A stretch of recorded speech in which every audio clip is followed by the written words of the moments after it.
រឿងនេះធម្មតាទេក៏ប៉ុន្តែ director ធ្វើឲ្យសំតប៉ាឲ្យតឹងទ្រូងចៃយៈក្រុមគ្រួសារមួយហ្នឹងកំពុងផាតធីឲ្យលោតនេះអាខាងក្រោមវាមានអានោះសំណាងបានអ៊ីនេះមើលឃើញឲ្យស្រែកប្រាប់ហើយអ៊ីហ្នឹងក៏រត់ទៅយកអានោះហ្នឹងចេញមកដើម្បីកុំឲ្យលោតទៅជុងអីចឹងណាលេងទាញមកអូយល្មុចស្រួចនេះហើយពុកហើយនឹងកូនមើលឲ្យធម្មតាលោតទៀតអត់ខ្វល់ទីងតាក់ទីងទីងទីងទីងទីងហើយបន្តមកអ៊ីនេះយកមកទុកឆ្ងាយកុំឲ្យដាក់នៅចិត្តនឹងវាមុតគេមុតឯងចឹងណា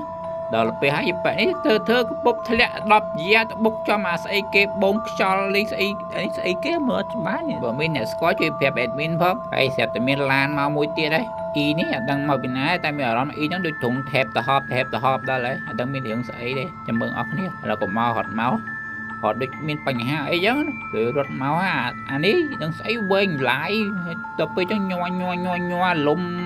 បោះលបមកអស់លីងហើយអ្នកផាត់ធីក៏ទៅផាត់ធីទៅសបាយរីករាយជប់គ្រួសារថ្ងៃចុងសប្តាហ៍ hello ហើយនេះអ៊ីក៏ឆ្ងល់សួរទៅមកពីណាម្នាងមុខទៅថេបទៅហត់ម៉ែម្នាក់ស្រីធ្វើមុខងាយងើ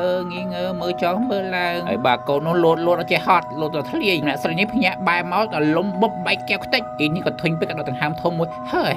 ប្រាប់កូនណែមកផ្អាឯលោតពេកឯងស្រាប់ដើមមកចន់បែកកែវច្រាច់ហើយតានឹងឈឺក៏ទៅលោតគឺដីទៅពេលចឹងជ្រួននោះនេះមកប៉ះចង់អាប្រាប់កិនស្មៅនេះមកឲ្យកិនក្បាលបែកខ្ទេចអូអញសានដឹករឿងមក